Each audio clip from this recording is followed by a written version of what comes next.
पिलामाने आशा करुच्ची भल थी निश्चय। आज आम सप्तम श्रेणी साहित्य बहिर देखी नहीं केते दिन खंडगिरी कविताटी को पढ़ा।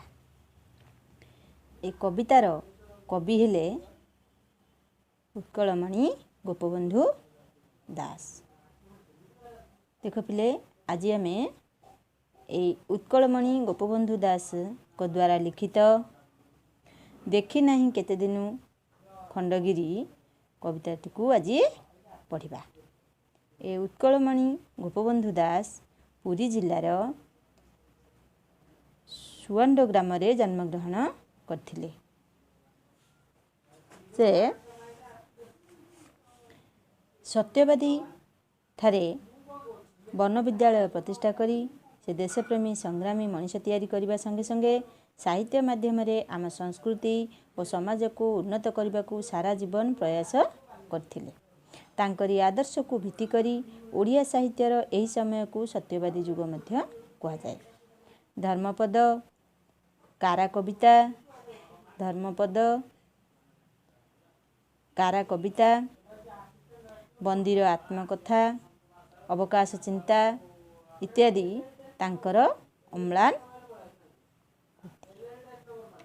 ताले ए देखी नहीं केते दिन खंडगिरी कवितारे कवि गोपबंधु दास खंडगिरी इतिहास माध्यम रे आम अतीतर गौरव को मन पकाई देछंती। ताले पिला माने आमे एठी कवि परिचय तो जानिले। एबे आमे जिबा कवितार पृष्ठभूमि को आलोचना करिबा। कवि यौवनर प्रथम सोपान रे भुवनेश्वरस्थ खंडगिरी दर्शन करथिले। खंडगिरीर प्राकृतिक शोभा दर्शन करू करू गुंफार प्रस्तर खंड उपरे खोदित चारुकला और शिलालिपि उत्कलर गौरव को स्मरण कराई देथिले। मने मने मने पकाई देथिले।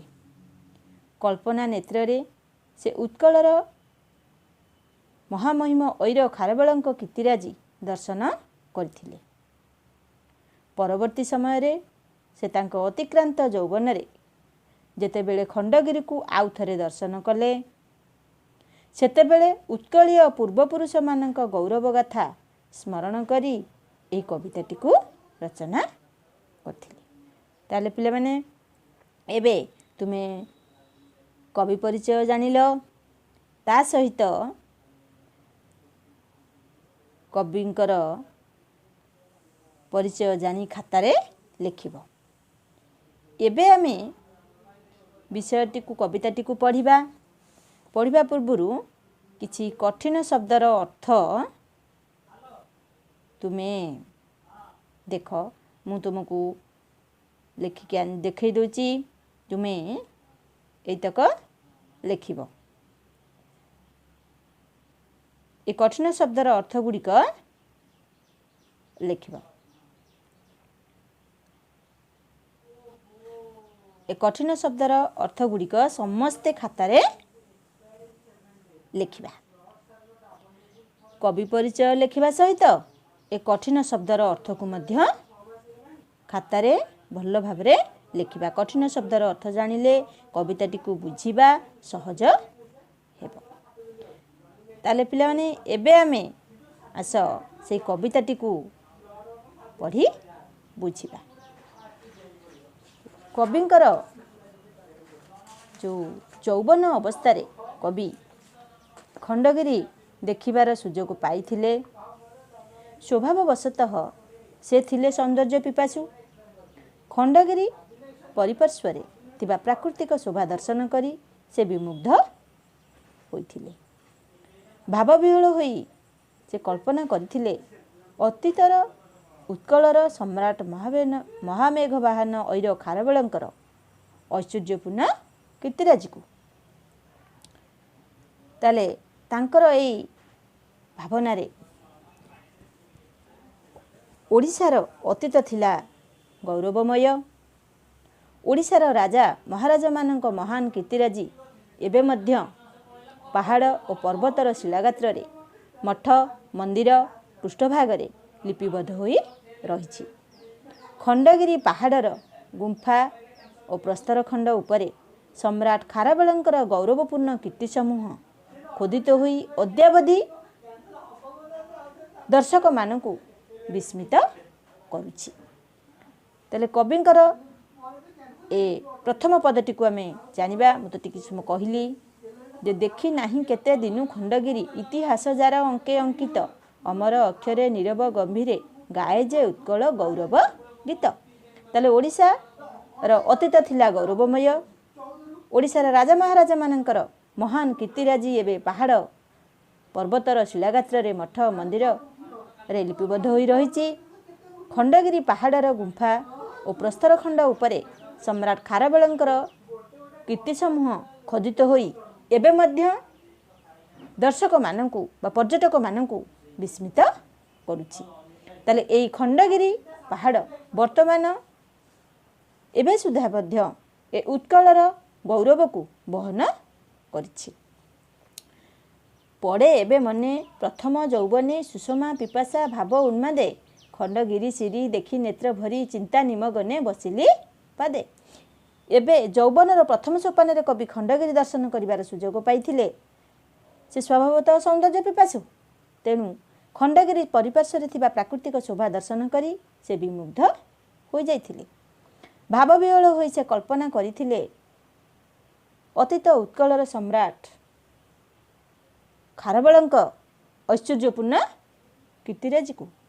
तेणु जेतेबेले खंडगिरीर ए सौंदर्य को देखिले, खंडगिरीर भग्न अवस्था को देखी से तार चिंतामग्न होई खंडगिरीर पाददेश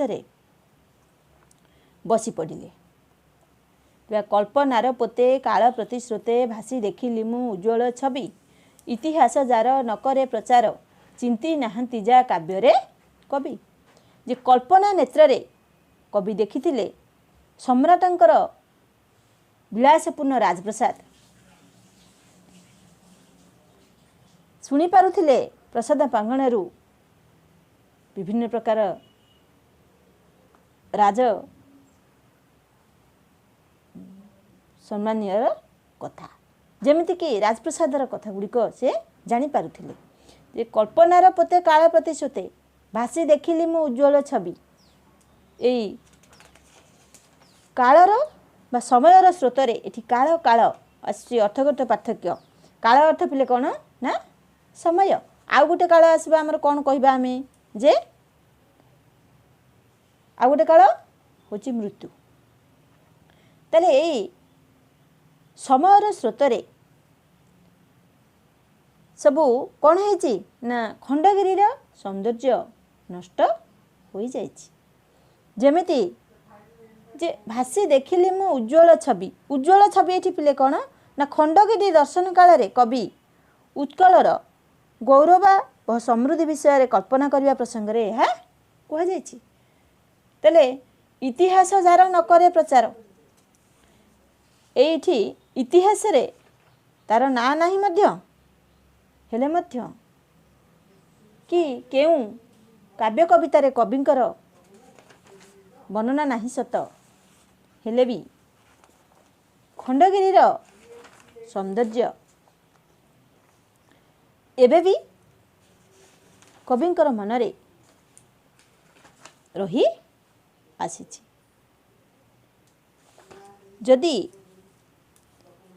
कवि गोपबंधु दास जो कल्पना नेत्र खंडगिरी दृश्य देखा पाइथिले ताहा वर्णना करछन्ति।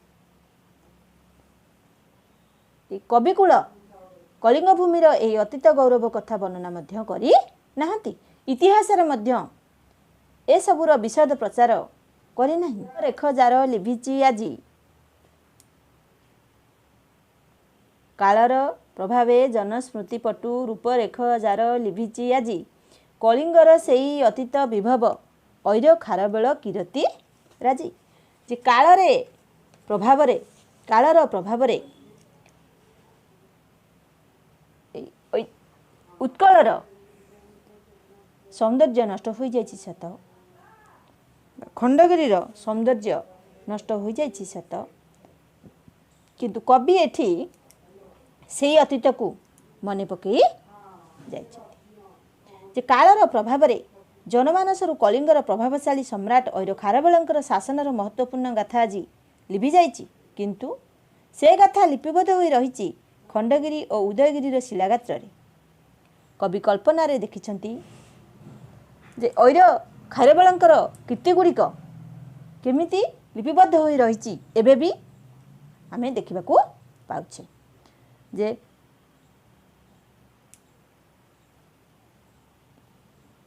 बाजे वीरबाजा काहीं रणसजा काहीं बा लागिछि गुप्त मंत्रणा, दूर देश दूत विजय बारता घेनी आसी करी छामुरे जना। कवि कल्पना रे देखिछंती जे दिग्विजयी सम्राट खारवेलंकर राज्य रे केउठी रणसजा चलीछि त, केउठी वीरवाद्य बाजी उठुछि त, केउठी मंत्रणा गोपन मंत्रणा रे गंभीर होई उठिछि दरबार, केउठी दूरदेशरू दूत आसी खारवेलंक निकट रे तार विजय वार्ता देउछि। एहीपरि समृद्ध अतीतर केते केते छवि कवि कर कल्पना रे भासी उठिछि।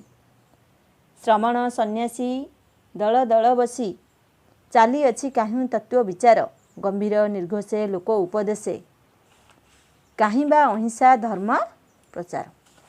श्रमण सन्यासी बौद्ध सन्यासी माने खंडगिरीर एई पाददेश दल दल होई बसी तत्व विचार आलोचना करथांती। ताले अहिंसा परम धर्म जहाँकि बौद्ध धर्मर मूलमंत्र, सेही तत्व उपरे शिष्य मानक गहन रे श्रमण सन्यासी माने लोक मानक उपदेश प्रदान करुथुबार दृश्य कवि देखि पारुछंती। ताले कालर प्रभाव रे से सबु विलीन होइथिले मध्य अद्यापि खंडगिरी रे वास करुथिबा साधु सन्थ माने एकु शुणिबाकू पाउछंती बेली विश्वास अछि। खंडगिरी अंगे शिल्पी शत शत देखिबा आमे आर पृष्ठ को पर पृष्ठ को देखिबा।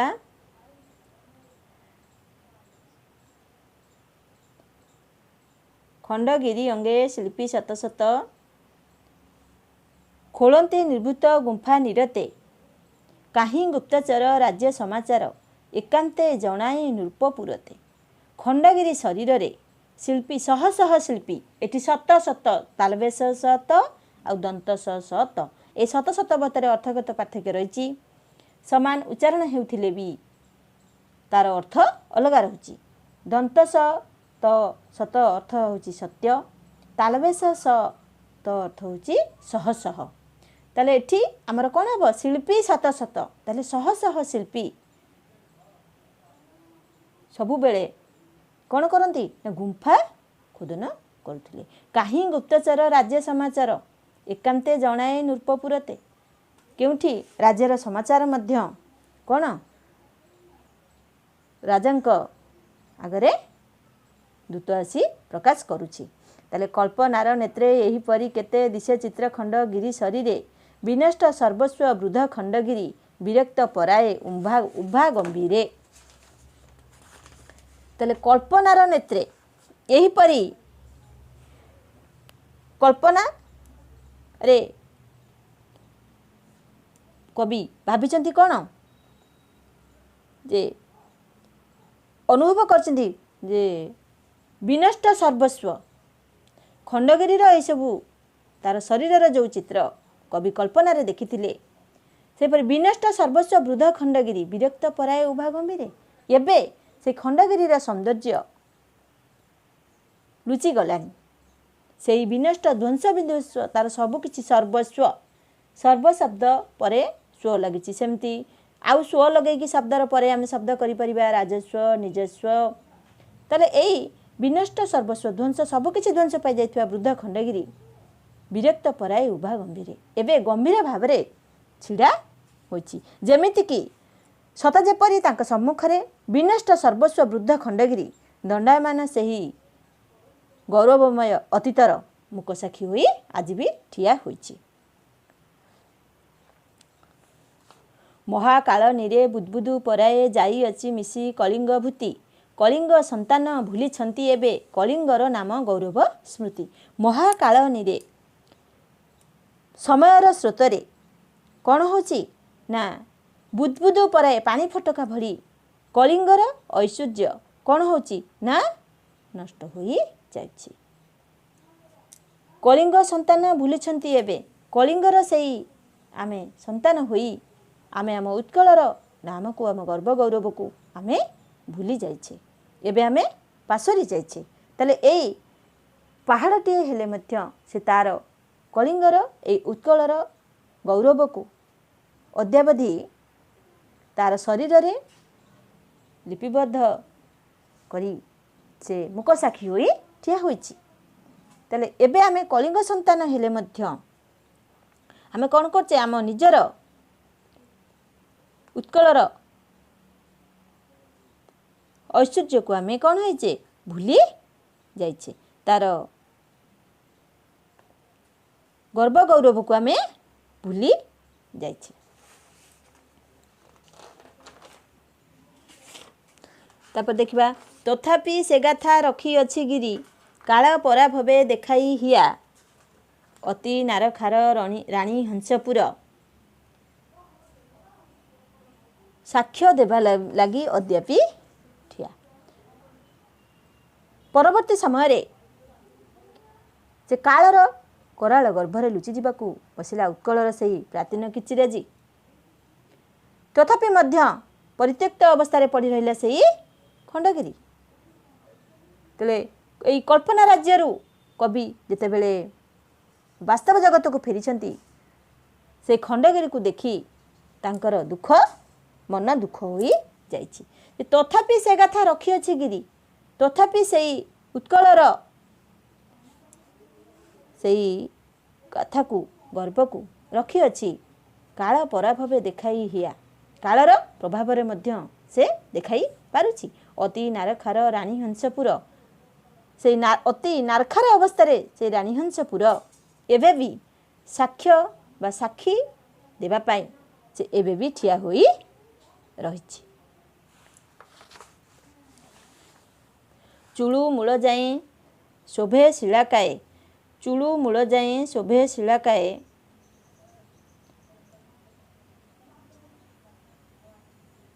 चुलू मूल जाए शोभे शिलाकाए प्रासाद प्रांगण गुंफा देउल तरु लता दल रोधी छंती पथ निवसंती जही स्वापद कूल। तेले चुलू मूल जाए कवि अनुभव करिसेंती जे वर्तमान जो कल्पना नेत्र जहाँ देखिथिले वर्तमान वास्तव जगत दुनिया ताकू देखिला परे से पूरा दुख प्रकाश करिसेंती। वर्तमान खंडगिरी अवस्था जे चुलू मूल जाए शोभे शिलाकाए मूलरू शेष जाए पथर रे परिपूर्ण अछि प्रासाद प्रांगण गुंफा देउल तरु लता दल रोधी छंती पथ तरु लता दल रोधी छंती पथ पहाड़र पाददेशरू शिखर पर्यंत भग्न गुंफा भग्न देउल शिला भग्नांश सतेकी विलाप करुछंती एवं तरुलता गुल्म आच्छादित पथराजी आज दुर्गम एकदा अतीतर सही विलासपूर्ण राजप्रसाद प्रांगण आज हिंस्र वन्यजंतु मानकर आश्रय स्थल। ताले पथ प्रांतवासी साधु धर्मवासी कहती अद्भुत बहु कहानी देखाती श्रोता को प्रत्यक्ष प्रमाण केते जीर्ण स्मृति कठाऊ आनी। पथ प्रांतवासी खंडगिरी गुंफा मानक बास करुवा साधी सन्यासी मानू विस्मयकर कहानी मध्य शुणाऊ थांती। यदि साधु धर्मवासी माने कौन बेसी ये देखु पिले बेसी हूँ दीर्घई रही बेश दीर्घई जदि से हर्षई रही था यहाँ अधिका होता यही बेसीर अर्थ हूँ बेशधारी। ताले साधु बेशधारी लोक माने ये पथप्रांतवासी मानक कौन अद्भुत कहानी शुणाउछंती देखाती श्रोता को प्रत्येक प्रमाण स्वरूप मध्य केते पुराणा जीर्ण स्मृति कठौ गुड़िक आनी देखाई थांती। तापस साधक अद्यापि अनेक निबिड़ अंधार गुहा गर्भे लुचि रहिछन्ति गभीर निशीथे शुणा जाए तांको संगीत नभे। ताले तापस साधक तापस तपस्वी माने साधक माने मध्य एबे भी अनेक सेई निबिड़ गुहा गर्भ भितरे लुचि रहिछन्ति। तांको संगीत मध्य राति अर्ध समय मध्य शुणा जाउछि। शुणिछि मुनि जे कहन्ति सेते जे पथिक बदने देखि संशय नुहिता विचित्र बाह्य विषय मात्र प्रतिफल नर निज हृदय। मनुष्य मनर निजस्व चिंताधारा ही तार विश्वास को प्रभावित करिथाए और बाह्य जगत रे कार्यकलाप तार प्रतिफलन देखा देइथाए। तेणु एई विलंबित रात्रे निस्तब्ध प्रहर रे सेमानक कंठ निश्चित गंभीर ध्वनि शुणिबाकू मिलुची। केही केही याकू सत्य माने करंती तो केही केही याकू विकृत मानसिकता कही संशय प्रकाश मध्य करंती। मनुष्य मनर निजस्व चिंताधारा ही तार विश्वास को प्रभावित करिथाए एवं बाह्य जगतर कार्यकलाप रे तार प्रतिफलन देखा देइथाए। ताले कविताटी रे कवि गोपबंधुकर तीव्र जातिप्रीति तथा स्वदेश प्रेमर झलक देखिबाकू मिले। ताले पिला माने आज एटी विषयटी तो सरला। एबे हमें कौन करबा ना प्रश्न उत्तर आलोचना करबा। मु तो बुझेला समय रे प्रश्न उत्तर किछि आलोचना कली। ताले एबे खंडगिरी केउठी अवस्थित वर्णित कविता रे खंडगिरी केउठी अवस्थित ना वर्णित कविताटी रे खंडगिरी कविता रे खंडगिरी केउठी अवस्थित केउठी पिले तुमर अच्छी देखिब तुम बही रे अच्छी सूचना जगह जे कविताटी रे वर्णित खंडगिरी भुवनेश्वर उत्तर पश्चिम दिगरे अवस्थित एक पहाड़ प्राचीन उत्कलर नरपति महामेघ वाहन ऐर खारବେଳଙ୍କର कीर्तिराजी এই पहाड़र गुंफा गात्र खोदित हुई रही। कवि खंडगिरी को उत्कलर गौरवर प्रतीक रूपे कहीं वर्णना करछंती। खंडगिरी पहाड़र प्रस्तर खंड मानकरे रहितिबा शिलागुड़िकरे प्राचीन उत्कलीय राजा मानकर संपर्क में बहु तथ्य खोदित हुई अछि। विशेषतः गंगा ठारू गोदावरी विस्तृत कलिंग साम्राज्यर सम्राट और खारବେଳଙ୍କର कीर्तिराजीर मुकसाक्षी भावे खंडगिरी गुंफा मान अद्यावधि प्राचीन उत्कल गौरवर प्रतीक रूपे रही अछि। खंडगिरी जनस्मृति कहीं लिभि जाइछि। खंडगिरी ठारे थिबा गुंफा मंदिर रानीहंसपुर और राजप्रसादर जीर्णावशेष परित्यक्त अवस्था रही कालक्रमे विलुप्त होबाकू बसिलानी। समुदाय पहाड़टी लता गुल्म आच्छादित हेबारु ताहा अगम्य होई पड़िछि। हिंस्र वन्यप्राणी मानक आवासस्थली पाल्टी थिबारु क्रमे से स्थान लोकलोचन को अंतराल रही जनस्मृति लिभि जाउछि। ताले ए भली भाबे एक नंबर मध्ये आमे करिबा। दुई नंबर से भली भाबे मु बुझेइथिला बेले से तार कवितार सारांश को मन रखी दुई नंबर मध्ये करिबा। मु सब आलोचना करूनी। एबे तीन नंबर देखिबा। जेमिति सरलार्थ देछि। सरलार्थ तो आगुरु तुमे लेखि सारिच। सरलार्थ केमती लेखा हुए तो जानिच। एबे देखिबा केमिति लेखा होची सरलार्थ। देख मु लेखि देछि।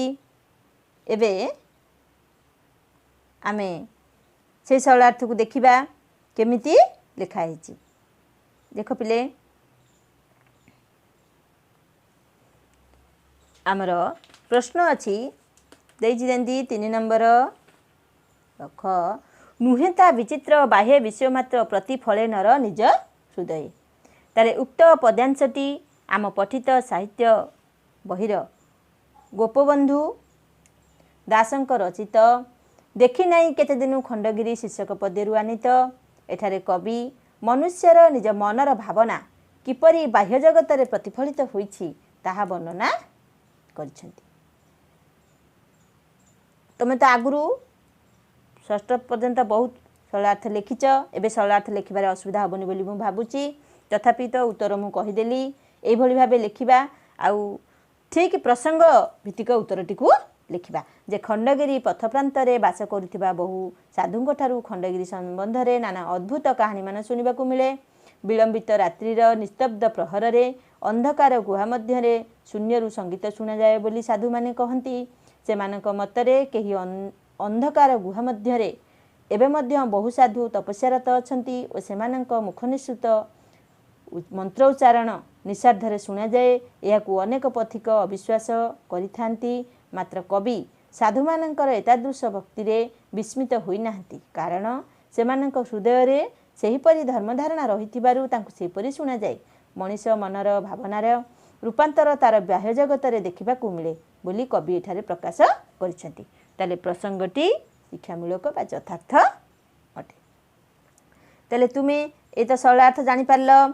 एबे आमे आसीबा अर्थगत पार्थक्य देइची 4 नंबर देइची प्रसाद प्रसाद प्रसाद प्रसाद प्रसाद हेले कौन हम भोग जे जगन्नाथ प्रसाद सेवन कले पापरू मुक्ति मिले।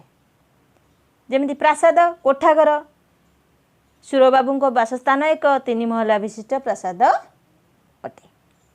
देखिए सत सत दंत सत तालबेस सत सत है गोटे सत्य जे सत्य केबे लुचि रहे नहीं। सह गांधारी सतपुत्रर जननी थिले। गोटे है बासी बासी गोटे दंत सरे दीर्घईसी गोटे दंत सरे हर्षई सी। गोटे दीर्घईसीटा हूँ बासिंदा। आम कहवा जे ग्रामवासी माने मिलित होई ग्रामर अनेक कार्य करिथांती।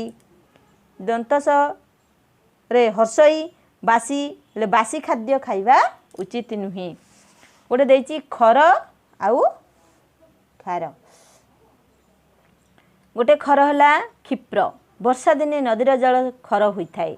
खार धोबा खार देई लुगा सफा करुछि। गोटे हला बेसी आ गोटे हला बेसी। गोटे गोटे हर्षई गोटे हला दीर्घई। बेसी हर्षईटा हूँ अधिका मु तो पढ़ेला बेले कही अधिका बेसी सार देले जमीर उर्वरता नष्ट हुए। बेसी बेशधारी ब्राह्मण बेसी इंद्र कर्णक ठारू कवच कुंडल दान ग्रहण कले। ताले जानि पारिल। बर्तमान नंबर आसवा 5 नंबर शून्यस्थान पूरण करवा। दूर देशु दूत कौन हम ना दूर देशु दूत विजय बारता घेनी आसी करी छामुरे जना। ताप दूची गंभीर निर्घोषे लोक उपदेशे कहीं बा अहिंसा धर्म प्रचार। आमर रोची चूलू मूल जाए शोभे शिलाकाए प्रासाद प्रांगण गुंफा देउल। तब देला 6 नंबर कवितारे केउ प्रसंग रे कहा जाइछि आमे लेखिबा। उज्ज्वल छवि मु पढ़ेला बेले मध्ये कहिछि याकू जे खंडगिरी दर्शन काल रे कवि उत्कलर गौरव समृद्धि विषय रे कल्पना करिबा प्रसंग रे एहा कहा जाइछि।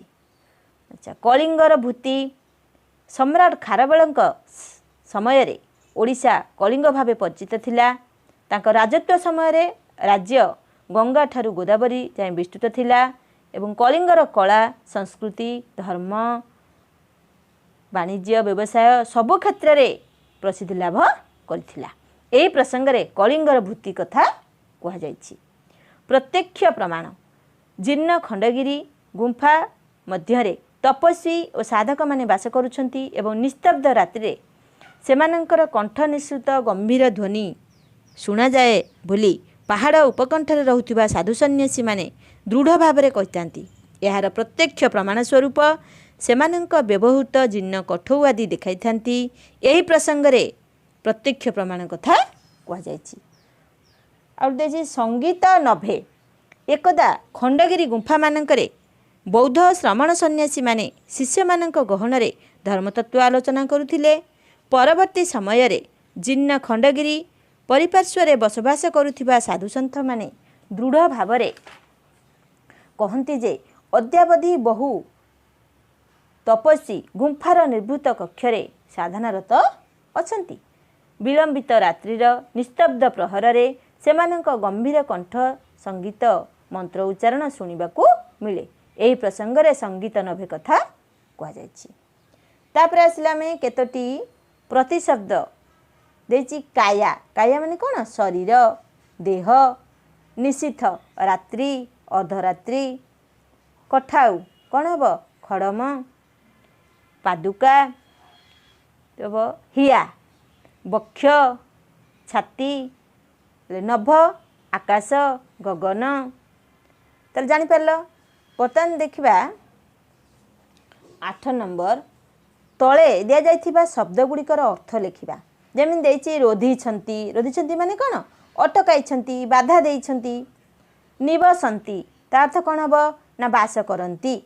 प्रतिफले ना प्रतिफलित हुए। एकांते एकुटिया समय रे बा निरोला रे निरते सबु समय रे कौन हम बा आउ गोटे हम अनवरत भावे। ताले तुमको मु सबू आलोचना कली। एबे आउ रहिला कौन ना दीर्घ उत्तरमूलक आलोचना। धर आमर तुम बही रे अभ्यास रे दे देछि जे 2 बा 3टी वाक्यर उत्तर लिख 2 नंबर दउछि। से गुड़िक मध्य से प्रश्न गुड़िक मध्य हेई परिबो कौन 5 नंबर संबलित प्रश्न मध्य होई परिबो। जेमिति मु कहिबे गोटे प्रश्न जे कवि खंडगिरी को देखि काहेकि चिंतामग्न होई पड़छंती। याकु आमे दीर्घ उत्तरमूलक लिखिबा। जात परीक्षा रे 5 नंबर संबलित क्वेश्चन मध्य ये आसी पारिबो। ताले आमे षष्ठ श्रेणी रे तुमे दीर्घ उत्तरमूलक रे कवि परिचय लेखु नथिल किंतु एबे सप्तम श्रेणी रे से कवि परिचय आमे लेखिबा। ता अर्थ प्रथमे जो प्रश्न आसीबो से प्रश्नर उत्तरटी को लिखिबा सहित ता सहित कवि परिचय लिखिबा। ताले प्रथमे कवि परिचय लिखिबा तापरे प्रसंग भित्तिक उत्तरटी को आमे लिखिबा।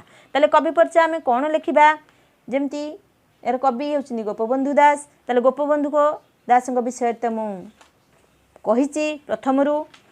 ताले आमे सेहि भली भाबे लिखिबा को चेष्टा करिबा। मु गुटिए कहि दउछि जे पंडित उत्कलमणि गोपबंधु दास ए देखी नहीं केते दिन खंडगिरी कविता कवि कवि जड़े थिले देशप्रेमी सुसाहित्यिक मध्य। से अनेक रचना करिसेंती जेमिति कि धर्मपद गो महात्मा कारा कविता बंदीर आत्मकथा इत्यादि। तेरे गोपबंधु दास जे कि आलोच्य कविता देखी नहीं केते दिन खंडगिरी कवितारे कवि खंडगिरी सौंदर्य वर्णना करिसेंती। पिला माने एई भली भाबरे कवि परिचय लिखि उत्तर लिखिबा।